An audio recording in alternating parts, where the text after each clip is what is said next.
അനുഗ്രഹിക്കപ്പെട്ട നല്ല സമയത്തിനായി ഞാൻ ദൈവത്തെ സ്തുതിക്കുന്നു, സ്തോത്രം ചെയ്യുന്നു.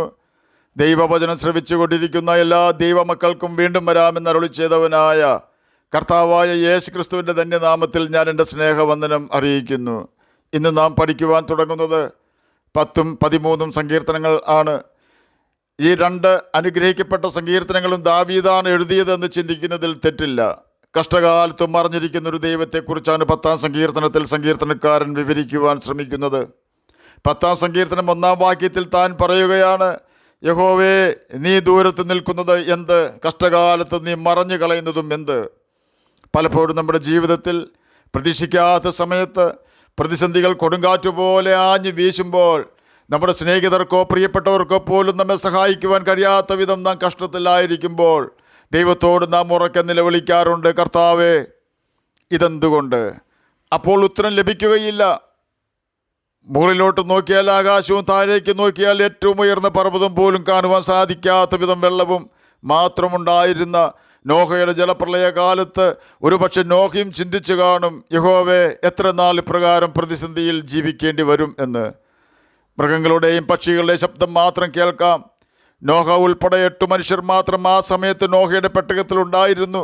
കിളിവാതിൽ അടച്ചത് ദൈവമാണെങ്കിലും അതിനുശേഷം ദൈവത്തിൻ്റെ ശബ്ദമൊന്നും കേൾക്കാതിരുന്ന ആ സമയങ്ങളിൽ പെട്ടകം എങ്ങോട്ടാണ് പോകുന്നത്, അഥവാ എങ്ങോട്ടാണ് പെട്ടകത്തെ നയിക്കേണ്ടത് എന്ന് യാതൊരു അറിവുമില്ലാതിരുന്ന സമയത്ത് നോഹയ്ക്ക് ആശ്രയിക്കുവാൻ യഹോവയാ ദൈവമുണ്ടായിരുന്നു.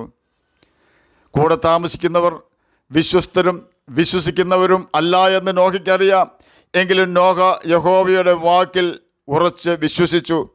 ദൈവമൊന്നും സംസാരിക്കുന്നില്ലല്ലോ എന്ന ചിന്ത നോഹയെ ഭരിച്ചിരുന്നിരിക്കാം. ആ സമയത്ത് നോഹ ചിന്തിച്ചു കാണും, യഹോവ മറഞ്ഞിരിക്കുന്നു എന്ന്. അതുപോലെ തന്നെ ജോസഫ് ഏകദേശം 13 വർഷക്കാലം മാതാപിതാക്കളെ കാണുവാൻ കഴിയാതെ പോത്തിഫറിൻ്റെ വീട്ടിലും കുണ്ടറയിലുമായി ജീവിതം നയിച്ചപ്പോൾ ചിന്തിച്ചു കാണും, യഹോവ മറഞ്ഞിരിക്കുന്നത് എന്ത് എന്ന്. തീർന്നില്ല. ജോസഫിൻ്റെ അപ്പനായ യാക്കോബ് തീരുമാനിച്ചു, ഇനി ജോസഫിൻ്റെ മുഖം താൻ കാണുകയില്ല എന്ന്. തൻ്റെ മകനായ ജോസഫ് എവിടെ ഉണ്ടെങ്കിലും ഒന്ന് കാണിച്ചു തരണമെന്ന് പ്രാർത്ഥിക്കുവാനുള്ള സാഹചര്യം പോലും യാക്കോബിന് ലഭിച്ചില്ല. അവനും ചിന്തിച്ചു കാണും, എൻ്റെ മകൻ കാട്ടുമൃഗം കടിച്ച് തിന്നുവാൻ തക്കവണ്ണം ദൈവം കൈവിട്ടത് എന്ത് എന്ന്. ദർശനം കണ്ടവരായ എൻ്റെ മകനെയും എന്നെയും വിട്ട് ദൈവം ദൂരത്ത് നിന്നത് എന്ത് എന്ന് യാക്കോബ് ഒരുപക്ഷെ ചിന്തിച്ചു കാണും. എന്നെ കേൾക്കുന്ന പ്രിയ ദൈവമകനെ, ദൈവമകളെ, നാം കേട്ട ഓരോ വ്യക്തികളുടെയും ജീവിതത്തിൽ കടന്നു വന്ന പോലെ ഏതെങ്കിലും പ്രതിസന്ധികളിലാണോ ജീവിക്കുന്നത്? അവരുടെ എല്ലാം ജീവിതത്തിൽ യഹോവ അഥവാ കർത്താവായ യേശു ക്രിസ്തു എന്ത് ചെയ്തുവെന്ന് നാം മനസ്സിലാക്കിയാൽ നമ്മുടെ ജീവിതത്തിൽ വരുന്ന ഏത് കഷ്ടതയ്ക്കും പ്രതിസന്ധിക്കും ദൈവത്തിനൊരു ഉദ്ദേശമുണ്ടെന്ന് മനസ്സിലാക്കുവാൻ നമുക്ക് കഴിയും. യേശുവിൻ്റെ സ്നേഹിതനായ ലാസർ ദീനം പിടിച്ചു കിടക്കുമ്പോൾ വിവരം അറിയിച്ചെങ്കിലും യേശു ചെന്നില്ല. എല്ലാറ്റിനും കർത്താവിനൊരു സമയമുണ്ട്. അവൻ സകലവും നന്നായി ചെയ്യുന്നവനാണ്. നാം അവന് വേണ്ടി കാത്തിരിക്കണമെന്ന് മാത്രം. യെശയ്യാ പ്രവചനം 45-ാം അധ്യായം 15-ാം വാക്യത്തിൽ ഇപ്രകാരം രേഖപ്പെടുത്തിയിരിക്കുന്നു, ഇസ്രയേലിൻ്റെ ദൈവവും രക്ഷിതാവുമായുള്ളോവേ, നീ മറഞ്ഞിരിക്കുന്ന ദൈവമാകുന്നു. 13-ാം സങ്കീർത്തനം 1-ാം വാക്യത്തിൽ ദൈവം മറക്കുകയും മുഖം മറയ്ക്കുകയും ചെയ്യുന്നുവെന്ന് സങ്കീർത്തനക്കാരൻ സങ്കടപ്പെടുകയാണ്. 22-ാം സങ്കീർത്തനം 1-ാം വാക്യത്തിൽ ദൈവമേ, നീ കൈവിട്ടത് എന്ത്? അകന്നു നിൽക്കുന്നത് എന്ത് എന്ന് സങ്കീർത്തനക്കാരൻ ആവലാതി പറയുന്നു. 42-ാം സങ്കീർത്തനം 9-ാം വാക്യത്തിലും നീ എന്നെ മറന്നത് എന്ത് എന്ന് ദൈവത്തോട് ചോദിക്കുകയാണ്. 43-ാം സങ്കീർത്തനം 2-ാം വാക്യത്തിൽ നീ എന്നെ തള്ളിക്കളഞ്ഞത് എന്ത് എന്ന് പരാതിപ്പെടുന്ന എഴുത്തുകാരനെ നമുക്ക് കാണുവാൻ കഴിയും. ദൈവം നമ്മുടെ കഷ്ടകാലത്തും പ്രതികൂലങ്ങളിലും മറഞ്ഞിരിക്കുന്നതിൻ്റെയും മറുപടി താമസിക്കുന്നതിൻ്റെയും കാരണം നമുക്കിന്ന് മനസ്സിലാക്കുവാൻ ദൈവം ഇടവരുത്തും. നോഹയുടെ പ്രതികൂല സമയത്ത് നോഹ ദൈവശബ്ദമൊന്നും കേൾക്കുന്നുണ്ടായിരുന്നില്ല. എങ്കിലും നോഹയും ദൈവവുമായൊരു പലകയുടെ വ്യത്യാസം മാത്രമായിരുന്നു ഉണ്ടായിരുന്നത്. 29-ാം സങ്കീർത്തനം 10-ാം വാക്യത്തിൽ ഇപ്രകാരം രേഖപ്പെടുത്തിയിരിക്കുന്നു, യഹോവ ജലപ്രളയത്തിന്മീതെ ഇരുന്നു, യഹോവ എന്നേക്കും രാജാവായി ഇരിക്കുന്നു. വെള്ളം എത്ര ഉയർന്നാലും നോഹയുടെ പെട്ടകം വെള്ളത്തിൻ്റെ മുകളിൽ തന്നെ ഒഴുകി നടക്കും. നോഹയ്ക്ക് പ്രളയജലത്തിൽ പെട്ടകം എങ്ങോട്ട് കൊണ്ടുപോകണമെന്ന് നിശ്ചയമില്ലെങ്കിലും ജലപ്രളയത്തിന്മീതെ അഥവാ പെട്ടകത്തിന്മീതെ സിംഹാസനം ഇട്ടിരിക്കുന്ന യഹോവ രാജാവാണ്. അവന് എല്ലാറ്റിലും നിയന്ത്രണമുണ്ട്. അവൻ സകലത്തെയും ഭരിക്കുന്നു. അവനെല്ലാം കൺട്രോൾ ചെയ്യുന്നവനാണ്. പെട്ടകത്തെയും പെട്ടകത്തിലുള്ളവരെയും സംരക്ഷിക്കുവാൻ അവൻ ശക്തനാണ്. തന്നോട് മഴയെക്കുറിച്ച് അരുളപ്പാട് തന്ന യഹോവ അവൻ്റെ വാക്കു പാലിച്ച് മഴ പെയ്യിച്ച് ജലപ്രളയമുണ്ടാക്കിയെങ്കിൽ അതിൽ നിന്നും രക്ഷപ്പെടുത്തുവാനും ദൈവത്തിന് കഴിയുമെന്ന് നോഹ വിശ്വസിച്ചു. ജീവരക്ഷയ്ക്കായി പെട്ടകത്തിൽ കയറുവാനാണ് നോഹയോട് യഹോവ കൽപ്പിച്ചതെന്ന് ഉൽപ്പത്തി പുസ്തകം 6-ാം അധ്യായം 18-19 വാക്യങ്ങളിൽ രേഖപ്പെടുത്തിയിരിക്കുന്നു. ആ പെട്ടകം ജീവനാശത്തിനായി തീരുവാൻ യഹോവ സമ്മതിക്കുകയില്ലല്ലോ. എന്നെ കേൾക്കുന്ന പ്രിയ ദൈവമകനെ, ദൈവമകളെ, ഞാൻ നിന്നെ ഒരു നാളും കൈവിടുകയില്ല, ഉപേക്ഷിക്കുകയുമില്ല എന്ന് യേശു കർത്താവ് നമുക്ക് വാക്ക് തന്നിട്ടുണ്ട്. അവൻ ഇന്നുവരെയും വാക്ക് മാറിയിട്ടില്ല. ആകയാൽ ധൈര്യപ്പെടുക, അവൻ വാക്ക് പാലിക്കുക തന്നെ ചെയ്യും. ജോസഫിൻ്റെ കാര്യം എടുത്താൽ, താൻ കണ്ട ദർശനം സഫലമാകണമെങ്കിൽ തനിക്ക് ദൈവം തന്ന ദർശനത്തെ ആദരിക്കാത്ത അപ്പൻ്റെയും സഹോദരന്മാരുടെയും ഭവനത്തിൽ നിന്നും മാറി താമസിക്കേണ്ടത് അത്യാവശ്യമായിരുന്നു. ദൈവം തരുന്ന ദർശനങ്ങളിൽ വിശ്വസിക്കാത്ത ഒരു വ്യക്തിയുമായി എന്നെ കേൾക്കുന്ന പ്രിയ ദൈവമകനെ, ദൈവമകളെ, നമുക്ക് കൂടുതൽ സമ്പർക്കം ഉണ്ടാകുവാൻ ഇടവരുത്തരുത്. കാരണം നമ്മെ ദൈവത്തിൻ്റെ ദർശനത്തിൽ നിന്നും തന്നെയല്ല, ദൈവത്തിൽ നിന്നും തന്നെ അങ്ങനെയുള്ളവർ അകറ്റിക്കളയുവാൻ ഇടവരും. പോത്തിഫറിൻ്റെ ഭവനത്തിലും കുണ്ടറയിലും ജോസഫിൻ്റെ ദർശനത്തെ അംഗീകരിക്കാത്തവർ ഉണ്ടായിരുന്നില്ല. എപ്പോഴും ദൈവിക വിഷയങ്ങളിൽ വളർച്ച പ്രാപിക്കുവാൻ ആസാഫിനെ പോലെ ഇടപെടാതെ ബാധിതനാകുന്നതാണ് നല്ലതെന്ന് ജോസഫിന് കർത്താവ് മനസ്സിലാക്കി കൊടുത്തത് ഫറവോൻ്റെ രണ്ടാമനായി മിസ്രൈമിൽ ഭരിക്കുമ്പോഴായിരുന്നു. അവൻ തന്നെ പറയുന്ന വാക്കുകൾ ഇപ്രകാരമായിരുന്നു: എൻ്റെ കഷ്ടതയും പിതൃഭവനവും യഹോവ മറക്കുമാറാക്കി. ഉൽപ്പത്തി പുസ്തകം 41-ാം അധ്യായം 51-ാം വാക്യത്തിൽ ഇത് രേഖപ്പെടുത്തിയിരിക്കുന്നു. യഹോവ ജോസഫിനോട് കൂടെ തന്നെ ഉണ്ടായിരുന്നുവെന്ന് പോത്തിഫറിന് മാത്രമല്ല ഫറവോനും മനസ്സിലായി. അത്രമാത്രം യഹോവ ജോസഫിനെ മാനിച്ചു. യാക്കോബിൻ്റെ ദുഃഖവും പ്രതിസന്ധിയും മാറിയത് ജോസഫിനെ ജീവനോടെ കണ്ടപ്പോൾ മാത്രമായിരുന്നു. യാക്കോബിൻ്റെ ദൈവം യാക്കോബിനോട് നന്മയല്ലാതെ ഒന്നും ചെയ്യുകയില്ല എന്ന് യാക്കോബിന് അന്ന് വ്യക്തമായി മനസ്സിലായി.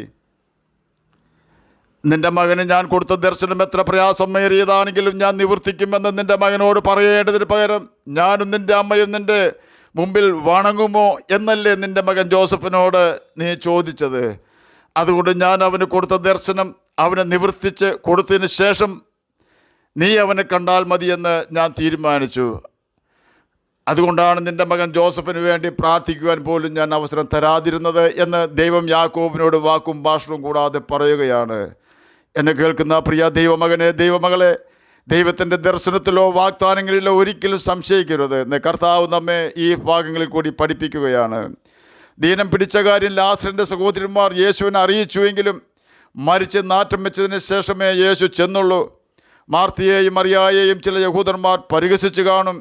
യേശുവിൻ്റെ പിന്നാലെ നടന്നിട്ട് എന്ത് കിട്ടിയെന്ന ചോദ്യം ഉന്നയിച്ചുകൊണ്ടായിരുന്നു അവരുടെ സംസാരം തന്നെ. ചില യഹൂദന്മാർ പറഞ്ഞത് കുരുടൻ്റെ കണ്ണ് തുറന്നവന് ലാസറിനെ മരിക്കാതാക്കുവാൻ കഴിഞ്ഞില്ലയോ എന്നാണ്. എന്നെ കേൾക്കുന്ന ദൈവമക്കളെ, സങ്കീർണമായ പ്രതിസന്ധികളിൽ കൂടി കടന്നു പോകുമ്പോൾ ആശ്വസിപ്പിക്കുമെന്ന് നാം ചിന്തിക്കുന്നവർ വഴിമാറി കടന്നു പോയാലും ആശ്വസിപ്പിക്കുന്നവൻ നമ്മുടെ സമീപത്ത് തന്നെയുണ്ട് എന്ന് നാം ഓർത്തുകൊള്ളണം. തൻ്റെ ശിഷ്യന്മാർ വിശ്വസിക്കുന്നതിന് ഒരു മുഖാന്തരമായി തീരുവാനാണ് യേശു 4-ാം ദിവസം ലാസറിനെ ഉയർപ്പിക്കുവാനായി പോകാമെന്ന് ചിന്തിച്ചത്.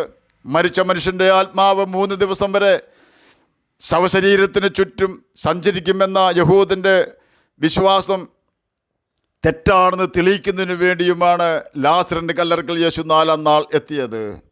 നാറ്റം വെച്ച ലാസറിനെ ഉയർപ്പിച്ച യേശുവിന് നമ്മുടെ ജീവിതത്തിലെ എത്ര വലിയ പ്രശ്നങ്ങൾക്കും പരിഹാരം തരുവാൻ കഴിയുമെന്ന് കർത്താവ് ഈ ഭാഗത്ത് നമ്മെ പഠിപ്പിക്കുന്നു.